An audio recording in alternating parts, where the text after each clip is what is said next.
আসলে শিক্ষার মান দিন দিন আমাদের এখানে আমি অনেক সময় দেখছি আমরা যখন আমি তো 2-3টা শিক্ষা প্রতিষ্ঠানের সভাপতি, আমরা যখন হাই স্কুলের শিক্ষক নিয়োগ করতে যাই তখন তাকে ইংরেজিতে গ্রাজুয়েট বানান করতে বলে পারে না, গ্রাজুয়েট বানান করতে বললে পারে না। অথবা আমরা এখানে এই রুমে 5 জন আছি, এটা ইংরেজি বলো, এটা ঠিক মতো বলতে পারো না।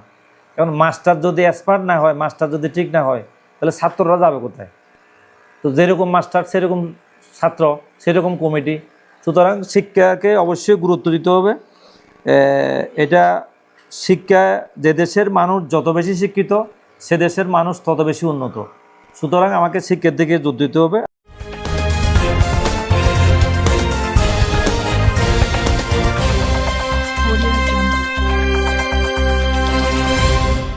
সম্মানিত সুধীমণ্ডলী, আপনারা জানেন আমাদের দেখতে দেখতে প্রায় 13টি বছর চলে গেছে, আর সামনে 2 বছর। এই 2 বছরের মধ্যে আমরা কথা কম বলতে হবে, কাজ বেশি করতে হবে। আপনাদেরকে আজকে এখানে চাঁদ দাওয়াত দেওয়ার উদ্দেশ্যটা হচ্ছে এটা বাপ আদান প্রদান। অনেকেই আমি যতটুকু মনে করছি যেভাবে বক্তব্য রাখার কথা সেভাবে রাখে নাই। আসলে আরও পরামর্শমূলক করতে হবে। অনেক রাস্তা আমাদের ইঞ্জিনিয়ার লোকমান সাহেব, তারপর আমাদের ওই যে আবুল হের সাহেব, মনে হয় যেন তারপরে কোনো সমস্যাই নেই। মানে আমার কাছে নোট আছে 126টা রাস্তার আইডিয়া আছে। 126টা রাস্তা, কোনোটা 2 কিলোমিটার বেশি, কোনোটা 2 কিলোমিটার কম, কোনোটা 13 কিলোমিটার, 5 কিলোমিটার, 6 কিলোমিটার, প্রত্যেকটা ওয়ার্ড ভিত্তিক আমাদের 126টি রাস্তার আইডি। সর্বমোট দৈর্ঘ্য হচ্ছে 313 কিলোমিটার। 13 কিলোমিটার রাস্তার মধ্যে আমরা 12 বছরের রাস্তা করেছি, 11 বছর, 13 বছরে 30 কিলোমিটার। তাইলে আরো যে রাস্তা থাকে এগুলো উন্নয়ন করতে, উন্নয়নের আওতায় আনতে আমার সময় লাগবে 113 বছর। আমি হিসাব করছি 113 বছর আমিও বাঁচবো না, চেয়ারম্যানও থাকবো না। যাই হোক, অনেক সমস্যা, বিশেষ করে রাস্তাঘাটের অনেক সমস্যা। নির্বাচনের মাঠে কেউ পক্ষে থাকবে, কেউ বিপক্ষে থাকবে। রাজনৈতিক ভাষা হচ্ছে রাজনীতিতে কোনো মাইনাস নাই, প্লাস ছাড়া। সুতরাং আমরা চাই যারা বিপক্ষ করেছে তারাও আমাদের সাথে আসুক। আর যদি বিপক্ষ না করতো তাহলে আমি ফেরস্ত হয়ে যেতাম। আমি নাউজুবিল্লাহ, এটা বিপক্ষ থাকবে। এইবার নির্বাচনে আমরা তৈবের পক্ষে করি নাই, আমরা সনির পক্ষে কাজ করেছি। আবার নাজিমউদ্দিন মুরের পক্ষে করে নেই, ইরান ভাইয়ের পক্ষে কাজ করেছি। আমি যেখানে বিতর্কিত হচ্ছি আপনারা বিতর্কিত হবেন না কেন? সুতরাং সব দাঁতপাড়ার লোক যদি আমার পক্ষে কাজ করে তাহলে দেখেন আর বড়োর প্রয়োজন নেই। স্বাধীনতা আছে, যে যার মতো করে করেছেন। এটা আমার কোনো ক্ষোভ দুঃখ আল্লাহর কসম আমার নাই, সেটা থাকবে। এটা গণতান্ত্রিক রাষ্ট্র, গণতন্ত্র সেটা বলে। আর যেটা বলেছেন খেলার মাঠ, এটা আমরা খুব দ্রুত 2-4 দিনের মধ্যে আমরা কাজ ধরে ফেলবো। এখানে রাষ্ট্রীয় খেলার মাঠ হবে, কোনো বাধা বিপত্তি, অনেক হুমকি ধমকি আমি পাচ্ছি। কোনো হুমকি ধমকির কাছে আমরা মাথা নত করবো না। সোনার গিলের দীর্ঘদিনের দাবি।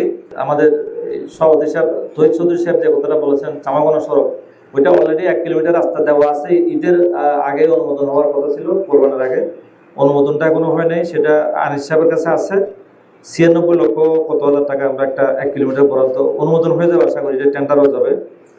খেলার মাঠও আমরা করব, আর রাস্তা ইনশাল্লাহ আমরা করব। রাস্তা চা বাগান সড়ক আর সুরজনপাড়া বা সোনারগিল সড়ক, এই দুইটা, আর 2-1টা ব্রিজ, ওখানে বেশি কোনো কাজ নেই। আমাদের নবজাগরণ সংঘের সভাপতি সাহেব একটা অনুধাবন করেছেন। আপনি বলেছেন আমাদের বিশেষ করে এই ফটিকছড়ি দাঁতপাড়া ইউনিয়নটা অনেক উপজেলার সমান। আমি যদি বলি আবদুল্লাপুরের 24-এর সমান দাঁতপাড়া। উনিও চেয়ারম্যান, আমিও চেয়ারম্যান। ওনার ক্ষমতা যতটুকু, আমার ক্ষমতা ততটুকু। তো বরাদ্দের ক্ষেত্রে কিছু কিছু বরাদ্দ তো আয়তন জনসংখ্যার উপর হয়, আর কিছু কিছু বরাদ্দ এমনি চলে আসে অটোমেটিকলি। আবদুল্লাহপুরে যা পায় আমিও তা পাই, আমার জনসংখ্যা আয়তন থাকে না। শুধুমাত্র উন্নয়ন তহবিলের ক্ষেত্রে জনসংখ্যা আয়তন থাকে, 1% ক্ষেত্রে জনসংখ্যা আয়তন থাকে। আমি যদি বলি আমার ইউনিয়নটা মানিকছড়ি উপজেলার চেয়ে বড়, মানিকছড়ি উপজেলার চেয়ে আমার ইউনিয়নের আয়তন জনসংখ্যা বেশি। ওখানে যা ভোট পায় তার 1.5 গুণ ভোট বেশি পেতে হয় আমাদেরকে চেয়ারম্যান হতে হলে। সুতরাং এটা অনুধাবন করতে হবে। আমি আপনাদেরকে স্বাগত জানাচ্ছি। আসলে কি দিয়ে আপনাদেরকে সন্তুষ্ট করবো আমি নিজে বুঝতে পারতেছি না। বিদ্যুতের বিষয়টা রাষ্ট্রীয়ভাবে বন বিভাগের চিঠির কারণে বিদ্যুৎ বন্ধ আছে, এবং আমি উপজেলার চেয়ারম্যান আবু তৈয়ব, এই 2 জনের থেকে লেখা নেওয়ার জন্য বিদ্যুৎ বিভাগ অনেক চেষ্টা করেছে, শতভাগ বিদ্যুতায়ন হয়েছে। আমি বলছি আমার ইউনিয়নের 60% বিদ্যুৎ হয়েছে, এখনো 40% বাকি। বরকাটা বিদ্যুৎ যায় নাই, বরিতলি বিদ্যুৎ যায় নাই, জিলতলি বিদ্যুৎ যায় নাই, ফেলারগাঁই বিদ্যুৎ যায় নাই, বালুখালীর পূর্ববাসী বিদ্যুৎ যায় নাই, অনেক বিদ্যুৎ। তো ওখানে এই আপনি আবুল খায়ের সাহেব বলেছেন বিদ্যুতের বিষয়ে, সেখানে আমরা দেখবো বিদ্যুতের ব্যাপারে এমপি সাহেবের সাথে কথা বলে আমরা সমন্বয় করে বনবিভাগের জায়গায় বিদ্যুৎ দেওয়া যায় কিনা এটা চেষ্টা করব। আসলে 3 বছরে করোনা, ডলার সংকট, এরপরে জাতীয় নির্বাচন, এরপরে উপজেলা নির্বাচন, সবকিছু মিলিয়ে এই 3 বছরে কোনো কাজ হয় নাই বলে চলে। 3 বছরে কাজ করে শুধু 3টে ব্রিজ আসছে, এগুলো একটার কাজে কোনো ধরো নাই। ফান্ডিং সমস্যা, ফান্ড আনঅ্যাভেলেবেল, এবং আমাদের করোনার কারণে রাষ্ট্রীয় অর্থনৈতিক অবস্থা তেমন একটা ভালো না বললে চলে। বড় বড় মেগা প্রজেক্ট নিতে গিয়ে গ্রামীণ অবকাঠামোর দিকে এখন সরকার আমার মনে হয় অনেকটা নজর দিচ্ছে না বললে চলে। তারপরেও আমরা যতটুকু পারি উন্নয়ন করে যাচ্ছি, রাষ্ট্র করছে, আমরাও করে যাচ্ছি, চেষ্টা করব আপনাদের চাহিদা মেটানোর জন্য। যে কথাটা বলেছি 126টা রাস্তা আব্দুল্লাহপুর এবং রোসাঙ্গিরির চেয়ারম্যান আমাকে আমার সামনে এমপি সাহেবকে বলছে আমার 4টা রাস্তা আছে, 4টা রাস্তা দিয়ে দিলে হবে। আমি বললাম 4টা রাস্তা আপনি আজকে দিয়ে দেন, এরপর আর দাবি করেন না। আমার এখানে 126টির মধ্যে আমরা 26টি এখন করতে পারি নাই, 26টা রাস্তা আমরা করতে পারি নাই। যদি আমরা কিলোমিটারে 30 কিলোমিটার এসবিবি বা আপনার কার্পেটিং করেছি, তবে আমাদের গর্বের বিষয় হচ্ছে যেটা আমরা সেলফি রোড করেছি, সেই সেলফি রোডে আমরা একসময় দক্ষিণে দৌড়তাম, এখন দক্ষিণের লোকগুলো কিন্তু প্রতি শুক্রবারে সেলফি রোডে দৌড়াদৌড়ি করে। এটা আমাদের গর্ব বলা যায়, ওগুলো আমাদেরকে মনে রাখতে হবে। আমরা মূলত বসার উদ্দেশ্য হচ্ছে আমরা এগুলো রাতারাতি সৌদি আরব করে বলবো এটা না। আমাদের বিভিন্ন শিক্ষিত মেধাবী লোকগুলা বিভিন্ন জায়গায় ছড়িয়ে ছিটিয়ে আছে। আজকে যতটুকু আমি আইডিয়া পেয়েছি, যেমন আমাদের সাহেব একটা কথা বলতেন, রাস্তাঘাট পরও করা যাবে, আগেও করা যাবে। রাস্তাঘাট করলে সেটা নষ্ট হয়ে যাবে, আমাদের শিক্ষার দিকে নজর দিতে হবে। এটা খুব ইম্পর্টেন্ট একটা কথা। আমরা তো সবাই রাস্তাঘাট চাই, বিদ্যুৎ চাই, ওই চাই, সেই চাই, কিন্তু একটা শিক্ষিত ছেলে যদি আপনি গড়ে তুলতে পারেন, এই শিক্ষিত ছেলে রাষ্ট্র, দেশ, সমাজ, ইউনিয়ন সবকিছুকে পাল্টা দিতে পারে। এটা আমাদেরকে মাথায় রাখতে হবে। এই কথাগুলো যখন আমরা শুনি তখন আমাদের কাজের স্পিডগুলো একটু বাড়ে। বিভিন্ন বাইরের লোকগুলো যখন আপনার এলাকাতে কম আছেন, এলাকার সম্পর্কে ধারণা কম, সুতরাং আপনাদের থেকে পরামর্শ, আজকে এটা মত বিনিময় সভা বলতে পারেন, পরামর্শ সভা বলতে পারেন, এখানে বেশিরভাগ পরামর্শ আসছে এই কাজগুলো করলে আমাদের ভালো হবে। তা আপনারা যদি আমাকে সহযোগিতা করেন এই কাজগুলো অবশ্যই ইনশাল্লাহ আমরা করতে পারবো। যদি আমরা সবাই মিলে আজকে যেরকম আসছি, আপনারা যেরকম আসছেন সবাই, আপনাদের এখানে এক কাপ চার জন্য আসেন নাই, চা আপনারা প্রতিদিন খাচ্ছেন, আপনারা আসছেন, ডাকছি, আসছেন, এটা আমাকেও সম্মান দিয়েছেন, আমি আপনাদেরকে সম্মান দিয়ে কথা বলছি। আপনাদেরকে সম্মান দিলে আমার সম্মান বাড়বে, আমার সম্মান কমবে না। এটা এটা আবার অনেকে মনে করে এটা তো চেয়ারম্যান সাহেবের ওদিকে কেমনে যাবো, এটা আমি যাওয়ার পরে চেয়ারম্যানে যদি আমি না করি, আগেবার যদি কোনো কারণে না হই বা না দাঁড়াই, মরে যাই, শুধু নেম প্লেটটা পাল্টাবে। এখানে চেয়ার থেকে শুরু করে যাবতীয় কাপ, পিরিচ, গ্লাস পর্যন্ত সব থেকে যাবে, শুধু নেম প্লেটটা পাল্টাবে, এই নেম প্লেটটা পরিবর্তন হবে। তাহলে সব কিছু এটা 70,000 মানুষের সম্পদ, এটা আপনার অধিকার। এখানে আসি বসা, খাওয়া, মত বিনিময় করে আপনার অধিকার, এটা আপনার না। সুতরাং আপনারা অবশ্যই যে কোনো বিষয়ে আপনি ছুটিতে বাড়িতে আসছেন, আপনি এক কাপ চা খেয়ে যান, বসেন, গল্প করি, কথা বলি, আপনার এলাকার সুখ দুঃখের কথা শেয়ার করি। আমরা এই যে অনেক কথা আসছে, আমি পর্যায়ক্রমে যাচ্ছি, শেয়ার করলে অনেক কথা বের হয়, পাওয়া যায়, কাজ করতে ভালো লাগে, স্পিরিটটা বাড়ে। আবার অনেকে বলে যে এখানে লোকমান সাহেব আগেই বলে দিয়েছেন, এটা আজকের মত বিনিময় সভার পরে বলে যে এটা চেয়ারম্যানে অলরেডি বোর্ডের মিটিং শুরু করে দিয়েছেন। এগুলো হবে, এগুলো পাশে লোকে কি বললো না বললো সেটা আমাদের আসা যায় না। এগুলো বলবে আল্লাহ নবীর বিরুদ্ধে বলছে, আমাদের বিরুদ্ধে বলা অস্বাভাবিক কিছু না, বলবে। আমরা এগুলো সুন্দর কান এখন বাড়ি হয়ে গেছে। আর হাস্তাবাদ নিন্দা সড়কটা করতে হবে। হাস্তাবাদ নিন্দা সড়ক 5 কিলোমিটার আমরা করেছি, বাকি আরও 4.5 কিলোমিটার আছে। এই 4.5 কিলো আমাদের প্রজেক্ট দেওয়া আছে, এটা সিটেম পড়ে। এগুলো আশা করি আমি যতটুকু চেষ্টা করবো আমার আমলে শেষ করার জন্য।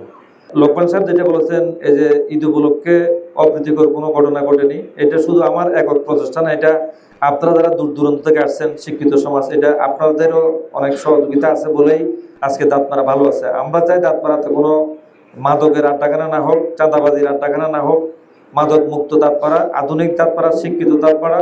যেভাবে আমরা মিলেমিশে কাজ করলে, আপনারা এখানে যারা আসছেন, আমি নৌকর চেয়ারম্যান, সবাই বুকে হাত দিয়ে বলতে পারবো না যে আমরা আওয়ামী লীগ করি। এটা আমি আবারও বলছি দেবতৈন ভাষায়, আমি যখন এই চেয়ারে বসি তখন আমি 70,000 মানুষের প্রতিনিধিত্ব করি। সেখানে সব দল থাকবে, এখানে সব দল আসবে। আমার ভিডিওটা কেউ বলতে পারবে না যে আমি সার্টিফিকেট দিয়ে নেই ঘুরেছি, বা আমি অন্য দল করি, চেয়ারম্যানের দল করি নাই, অথবা আমি আওয়ামী লীগ করি না এই জন্য আমাকে ঘুরেছে না। আমি সর্বদলীয় চেয়ারম্যান। আমি যখন দলীয় ফোরামে যাবো তখন দলীয় বক্তব্য দেবো, আপনারা যখন দলীয় ফোরামে যাবেন আপনাদের বক্তব্য আপনারা দেবেন। এটা রাষ্ট্রের সম্পদ, আপনাদের সম্পদ। এখানে আপনারা আমার আহ্বান থাকবে, যদি আপনারা এলাকায় আসেন ছুটি নিয়ে 1-2 দিন সময় নিয়ে হাতে, তাহলে আমার এখানে আসে অন্তত ফোন করে এক কাপ চা খেয়ে যাবে, চা দাওয়াত থাকলো সবার জন্য। আমাদের আজকে থিমটা উনি আমাদের মেহেদী হাসান সাহেব এবং আমাদের তৈরি সাহেব বিশেষ করে ওনারা বলেই দিয়েছেন যে আসলে এই মেধাগুলো যখন আমাদের একত্রিত হয় তখন অনেক কথা ওখান থেকে কিন্তু বেরিয়ে আসে, যেগুলো আমাদের মাথায় মেধায় কাজ করে না। আপনাদের মেধা, আমাদের মেধা, এখানে বিভিন্ন শ্রেণী পেশার লোক আছে, শিক্ষক থেকে শুরু করি, প্রফেসর থেকে শুরু করি, ইঞ্জিনিয়ার সাহেব থেকে শুরু করে, চাকরিজীবী থেকে শুরু করে সব শ্রেণী পেশার লোক যখন আমরা এক হয়ে কিছু কথা বলবো তখন একটা কাঠামোতে আমরা পৌঁছতে পারি, কাজগুলো করতে মোটামুটি আমাদের সুবিধা হয়। তো এগুলা মাদক প্রতিরোধের ব্যাপারে আমি বলার আগেই লোকমান সাহেব বলে দিয়েছেন, আসলে এটা আমার এককভাবে বন্ধ করা যাবে না। আমরা সমন্বয় সভায় অনেক কথা বলেছি। এখানে হুসেনের গিল এলাকাটা অত্যন্ত, আর শিকদার গিলে, দুইটা এলাকা নিয়ে পুরো চট্টগ্রামে একটা বিতর্ক আছে। আপনারা জানেন আমার চেয়ারম্যানের আরো 3-4 বছর আগে, আজকে থেকে 3-4 বছর আগে আমি ইস্টানবুল স্কুলে বিডিআর ক্যাম্প করেছি, অস্থায়ী ক্যাম্প করেছি এবং খাওয়া দাওয়া সবার ব্যবস্থা আমি করে দিয়েছি। এখনো আমরা আইন শৃঙ্খলা মিটিংয়ে সবসময় কথা হয়, আইন শৃঙ্খলা বাহিনী, জনপ্রতিনিধি, আমাদের মেধাবী যারা আছেন, আপনারা বিভিন্ন শ্রেণী পেশার লোকজন, সবাই ঐক্যবদ্ধ থাকলে আমাদের ছেলেমেয়েরা নষ্ট হবে না।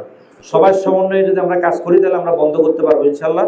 আপনারা আমাদের জন্য দোয়া করবেন। আর কিছু কথা আপনাদের থেকে আসলে আমারগুলো শেয়ার করলে, আমারগুলো শুনলে, আপনাদেরগুলো শুনলে আমরা একই কাটার মধ্যে যদি একটা করতে পারি, জায়গায় পৌঁছতে পারি, তাহলে কাজ করতে সুবিধা হয়।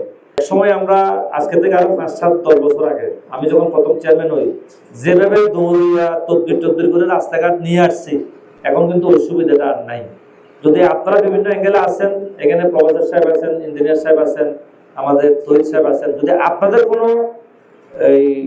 বন্ধু বান্ধব থাকে মিনিস্ট্রিতে, আপনারা যদি আমাকে বলেন যে এরকম 1 কিলোমিটার বা 2 কিলোমিটার বা 0.5 কিলোমিটার রাস্তা দেওয়ার লোক আছে, এই লাইনে যেতে হলে কিছু খরচ করতে হবে, যত টাকা খরচ করতে আমি খরচ করবো। যদি আপনাদের কোনো ওয়ে থাকে, ওয়েটা বাইর করবেন। আমার কথা হচ্ছে দাঁতপাড়া কাজ আসতে হবে, যে কোনোভাবে এনিহাও কাজ আসতে হবে, আনতে হবে। আপনাদের থেকে আপনারা আপনাদের অ্যাঙ্গেল থেকে আপনারাও চেষ্টা করবেন, আমিও চেষ্টা করব। সেভাবে যদি আমরা সবাই চেষ্টা করি যার অ্যাঙ্গেল থেকে, তাহলে আমার মনে হয় আমাদের কাজ করতে কোনো অসুবিধা হবে না। আসলে শিক্ষার মান দিন দিন আমাদের এখানে, আমি অনেক সময় দেখছি, আমি তো 2-3টা শিক্ষা প্রতিষ্ঠানের সভাপতি, আমরা যখন হাই স্কুলের শিক্ষক নিয়োগ করতে যাই তখন তাকে ইংরেজিতে গ্রাজুয়েট বানান করতে বললে পারে না, অথবা আমরা এখানে এই রুমে 5 জন আছি, এটা ইংরেজি বলো, এটা ঠিক মতো বলতে পারো না। কারণ মাস্টার যদি এক্সপার্ট না হয়, মাস্টার যদি ঠিক না হয়, তাহলে ছাত্ররা যাবে কোথায়? তো যেরকম মাস্টার সেরকম ছাত্র, সেরকম কমিটি। সুতরাং শিক্ষাকে অবশ্যই গুরুত্ব দিতে হবে। এটা শিক্ষা, যে দেশের মানুষ যত বেশি শিক্ষিত, সে দেশের মানুষ তত বেশি উন্নত। সুতরাং আমাকে শিক্ষার দিকে জোর দিতে হবে। আপনারা যদি সহযোগিতা করেন তাহলে আমরা, বিশেষ করে আমরা 23টা সরকারি প্রাথমিক বিদ্যালয় আছে, 165টা জামা মসজিদ, 5টি দাখিল মাদ্রাসা, 5টি হাই স্কুল, 4টি চা বাগান, এশিয়ায় বিখ্যাত 2টি রাবার বাগান এবং 4টি ফরেস্ট অফিস, 2টি রেঞ্জ অফিস, একটি কারিগরি ইনস্টিটিউশন অফিস আছে আমাদের এখানে। সব কিছু আছে, সেলফি রোড আছে আমাদের এখানে। নাই কি আমাদের এখানে অনেক সম্পদ আছে এবং সরকারকে অনেক বেশি ট্যাক্স দেয় আমার ইউনিয়ন থেকে, কিন্তু আমরা সেই তুলনায় উন্নয়নটা পাচ্ছি না। উন্নয়ন পেতে হলে মাঝে মধ্যে এভাবে আপনাদেরকে নিয়ে চক্র করতে হবে। আশা করি আমরা আগামীতে আরও এগিয়ে যেতে পারবো। আপনারা আজকে যেভাবে আসছেন সবাই যদি আমাকে সহযোগিতা করেন তাহলে সব সম্ভব দেশ বাংলাদেশ, এবং সব কিছু করা সম্ভব ইনশাল্লাহ। এমন কোনো কাজ নাই, আমরা যদি সবাই মিলেমিশে কাজ করি, আমরা দল না ভেবে কে কার ভোট করেছে এটা না ভেবে, আজকে যেভাবে আমাকে সহযোগিতা করেছেন, এসেছেন, মানে অনেকেই, আমি যতটুকু জানি, আমার মনের মধ্যে যতটুকু ক্ষোভ আছে রাস্তাঘাটের ব্যাপারে, বিশেষ করে এই যে রাস্তাঘাট করতে পারতেছি না, আর মাত্র 2 বছর আমরা করবোটা কি? এই 2 বছর তো টেন্ডার দিলে সময় লাগবে, 1 বছর লাগে টেন্ডার দিলে চলে যায়। গত বছরে উন্নয়ন তহবিল এবছরে টেন্ডার দিছে, তাহলে আমার যদি টেন্ডারে যাইতে গেলে 1 বছর 6 মাস সময় লাগে। এই জন্য আমরা যত দ্রুত পারি আমরা কাজ করার চেষ্টা করব। তবে মাঝে মধ্যে আপনারা যদি এভাবে আমাকে সহযোগিতা করেন, আমি কাজ করতে পারবো ইনশাল্লাহ। আর আজকে যেভাবে আপনারা এসছেন, আগামী তো ইনশাল্লাহ আমার পাশে থাকবেন, আসবেন। নির্বাচন অনেক দেরি আছে, নির্বাচনের ডাকডোল আমরা এখনও পিটাবো না। নির্বাচন এটা যখন আসবে, ঘনিয়ে আসবে, তখন দেখা যাবে। এখন আমাদের যোগাযোগ খাতটাতে একটু গুরুত্বটা বেশি দিতে হবে। এই যে বর্ষা আসলে আপনাদের, আমি যেটা বলতে চাইছিলাম, আমার খুব যেটা রাস্তাঘাটের ব্যাপারে, রাস্তাঘাট করতে পারতেছি না, উন্নয়ন আনতে পারতেছি না, রাস্তাঘাট কাদা, কিছু কিছু রাস্তার আমার হোয়াটসঅ্যাপে ছবি তুলে দেয়, কিন্তু আপনাদের কথাবার্তায় মনে হচ্ছে যেন এটা 70% বা 60% কাজ হয়ে গেছে। আমি বলবো যেটা মাত্র 20% কাজ হয়েছে, 80% কাজ বাকি আছে। আমি যখন দায়িত্বভার গ্রহণ করি তখন শুধুমাত্র দাঁতপাড়া ইউনিয়নে 2.5 কিলোমিটার জায়গা রফিক সাহেব আমলে এসবিবি বা ডাবল সোলিং করেছেন। বাকি রাস্তাগুলো আমি করেছি না, আমার সরকার করেছেন। অনেকে এটা নিয়ে আবার কথা বলে যে উনি কি ওনার বাবার টাকা দিয়ে করেছে। তা আমি কি একবারও বলেছি যে আমার বাবার টাকা দিয়ে করেছি? রাষ্ট্র দিচ্ছে, তবে রাষ্ট্র আনতে হবে, তো রাষ্ট্র থেকে আনতে হবে না। রাষ্ট্র যদি না দেয়, আমি যে জিলতুলির রাস্তা দিয়েছি আমি তো অন্য জায়গায় যেতে পারতাম। আমি মেহেদী হাসান ভাইয়ের এখানে 8 লক্ষ টাকা বা 6 লক্ষ টাকা বা 10 লক্ষ টাকা দিয়েছি, আমি এটা অন্য জায়গায় দিলে আমার কি সমস্যা হইতো? সুতরাং রাষ্ট্র থেকে সে তো আনতে হবে, আনার মতো লোক থাকতে হবে। এই বিষয়গুলো আপনাদের মনে রাখতে হবে। অতীতে আমরা কিছু করে নাই সেটা বলবো না। চেয়ারম্যান তখন অত বরাদ্দ কম ছিল, এত পরিমাণ ছিল না। আমি এখান থেকে অনেক সময় মোটরসাইকেল চালু রাখতে দোকানে রাখিয়ে গেছি কাদামাটির জন্য, বৃষ্টিতে বাড়িতে যেতে পারি না, যেটা মিজান সাহেব বললো। তো এখন তো মোটামুটি মানুষ একটু, আমরা যখন 11 সালে যে সিঙ্গেল রাস্তাগুলো করেছি এখন একটারও অস্তিত্ব নাই, এগুলো আবার করতে হবে। এখন আমরা এসবিবি আর কার্পেটিং, বর্তমান সরকার কিন্তু এখন এসবিবি করতেছে না। প্রথমে এটা আমরা রোহিঙ্গা সড়কে দিয়েছি, রোহিঙ্গার একটা প্রজেক্ট আছে, রোহিঙ্গা প্রজেক্ট দিয়েছি, এটা অনুমোদন হয় নাই। এরপর আরেকটা দিয়েছি 1,08,00,000, এটা হয় নাই। এরপরে আবার দিয়েছি 1 কিলোমিটার কার্পেটিং, যেখান থেকে ওই যে বালুখালীর মাথা থেকে ওইদিকে, এটা 96 লক্ষ টাকা এস্টিমেট করে একদম পাঠিয়ে দিয়েছেন। আনিস সাহেবের সাথে আমাদের কথা হয়েছে, এলজিডি সচিব, উনি যদি অনুমোদন দেয় 1 মাসের মধ্যে আমরা টেন্ডার দিয়ে দেবো, ইনশাল্লাহ টেন্ডারে যেতে পারবো। আর আমি কথা না বাড়িয়ে, আপনারা মাগরিবের আজান হবে, নামাজ পড়তে হবে সবাই। আপনারা যা কষ্ট স্বীকার করি, বিভিন্ন শ্রেণী পেশার লোকজন আমার পাশে আসছেন এবং সবার দোয়া চাই, আমি দোয়া চাই এবং পরামর্শও চাই। আপনারা যে কোনো বিষয়ে আমাকে ফোন দিবেন, কে কোন দল করেন, কে কার ভোট করছে, এটা আমার মাথায় নেই, আমি মাথায় রাখবো না। আমি সবাইকে নিয়ে ঐক্যবদ্ধভাবে দাঁতপাড়াতে কাজ করতে চাই, একটা আধুনিক দাঁতপাড়া উপহার দিতে চাই। এই বিষয়ে আপনারা আমাকে সহযোগিতা করবেন বলে দৃঢ়ভাবে বিশ্বাস করে আমি আজকের বক্তব্য শেষ করছি এবং সবাইকে শুভেচ্ছা জানাচ্ছি। আসসালামু আলাইকুম রহমতুল্লাহ বরকাতুহু।